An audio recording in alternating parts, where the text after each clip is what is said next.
agora nós vamos falar exatamente sobre como usar, para que usar o verb to be. Nós podemos usar o verb to be aqui no present simple para falar de características, tá? E quando eu falo de características, eu tô falando de propriedades, daquilo que faz você peculiar ou diferente dos outros. Nós podemos começar falando de características mais físicas, então, por exemplo, I'm tall. Eu sou alto. Susan is short. Ou seja, a Susan é baixa. Ou eu posso dizer she's short. Ela é baixa. Substituir o Susan pelo she, que é o pronome. Outro exemplo, this car is beautiful. Este carro é bonito. Ou eu poderia dizer it is beautiful. O it substitui o this car. Se for mais de um carro, eu poderia dizer they're beautiful. Ou seja, eles são bonitos. Eu também poderia falar de característica no sentido de coisas que você faz que te caracterizam. Por exemplo, you're studious. Você é estudioso. Agora eu vou aproveitar essas frases para ensinar você como nós fazemos negações com o verb to be. Cara, não vou nem gastar tempo, é só você colocar o not. É simples nesse nível. Colocou o not depois do verb to be, matou. Então se eu quisesse dizer que eu não sou alto, eu digo I'm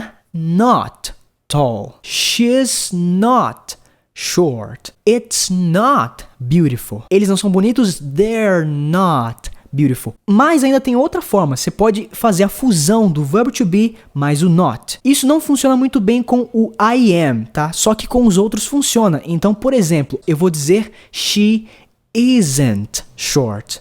They aren't beautiful. You aren't studious. Ainda dentro dessa tradução, você pode usar o verb to be para falar de ocupação profissional. Então, por exemplo, eu sou um professor, então eu digo I am a teacher. Esse azinho aí, ele é um artigo indefinido. Ele significa um ou uma. E sim, diferente do português, em que nós dizemos eu sou professor, né? No inglês você tem que dizer que você é um professor, uma. I am a teacher. Ele é um secretário, né? Então, he's a secretary. Nós somos médicos? We're doctors. Ô, teacher Pedro, mas cadê o azinho que você falou que tem que sempre ter? Você só vai usar em casos singulares, né? We significa nós. Eu não posso dizer que nós somos médicos. Não, eu tenho que dizer que nós somos médicos. Aí nesse caso você não precisa. Nós somos enfermeiros, we're nurses. Ou enfermeiras. Agora eu vou aproveitar para ensinar você como fazer perguntas com o verb to be. Você vai usar a regra que eu chamo de regra da inversão. Você vai inverter o verb to be com o seu sujeito. Se eu quisesse perguntar assim, ele é secretário?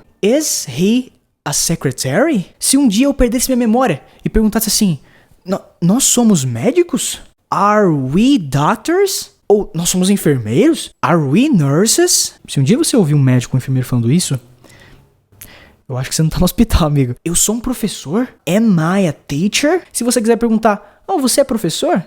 Are you a teacher? Agora vamos falar dos propósitos, né, para os quais nós usamos o verb to be, sendo traduzido como estar. Você pode usar o verb to be para falar de estado, tá? O seu estado físico, o seu estado emocional ou estado circunstancial. Então, por exemplo, se eu quiser dizer que eu estou feliz, eu vou dizer I'm happy. Eu também poderia dizer Meredith is sad. A Meredith está triste. Se você assiste Grey's Anatomy, você sabe que a Meredith, ela tá quase toda hora triste. Chega a enjoar. Trabalha no melhor hospital do mundo, namora um cara gostoso e nunca tá feliz. Eu não sei o que essa mulher quer mais. Eu posso dizer John is angry. O John está bravo. Ou he's angry.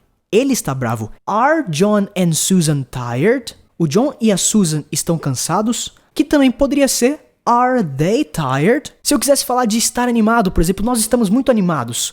We're so excited. Eu poderia perguntar assim, hey, is it cold outside? Is it cold outside? Ou seja, está frio lá fora? Ô, teacher Pedro, mas em português nós dizemos está frio. Por que em inglês a gente usa esse it? No inglês, quando você vai falar de uma situação, de uma circunstância, geralmente você vai usar o it, tá bom? Ele representa essa circunstância. Aqui o it é o nosso clima, né? Ele está frio. Ele quem? Ele, o clima. It's cold. Ou is it cold? Está frio. E para terminar a nossa aula do verb to be, você também pode usar o verb to be como estar para falar de estar em um lugar. Então, por exemplo, agora mesmo, I'm at home. Eu estou em casa. Is she at school? Ela está na escola. Is she at school? Alguém chega pra você e pergunta assim, hey, where is John? Where is John significa onde está o John. Where is John? Where is John? A resposta, John is at the restaurant. He is at the restaurant. Perceba que agora eu acrescentei o artigo definido